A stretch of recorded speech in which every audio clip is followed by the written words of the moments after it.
Syedaralun sebanyak 1.176 jamaah haji Aceh yang tergabung dalam kelompok terbang atau kloter 1, 2, dan 3 telah kembali ke tanah air. Hal tersebut disampaikan Ketua Petugas Penyelenggara Ibadah Haji Indonesia atau PPIH Embarkasi Aceh, Azhari, saat kedatangan 392 jamaah haji kloter BTJ 3 di Bandara Sultan Iskandar Muda atau BTJ pada Jumat 7 Juli 2023, sekitar pukul 4:26 waktu Indonesia bagian Barat. Menurut Azhari, jemaah kloter 3 BTJ yang terdiri dari 152 laki-laki dan 240 perempuan tersebut berangkat dari Bandar Udara Internasional King Abdul Aziz atau JED pada Kamis 6 Juli 2023 pada pukul 15:58 waktu Arab Saudi.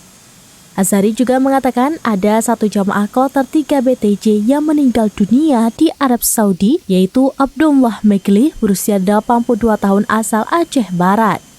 Abdullah wafat di Rumah Sakit Hera Mekah pada Sabtu 24 Juni 2023 lalu. Sebelumnya, jamaah kloter 3 berangkat ke Arab Saudi sebanyak 390 orang, terdiri dari 152 jemaah laki-laki dan 238 jemaah perempuan yang berasal dari Kabupaten Aceh Jaya, Aceh Utara, Nagan Raya, dan Aceh Barat.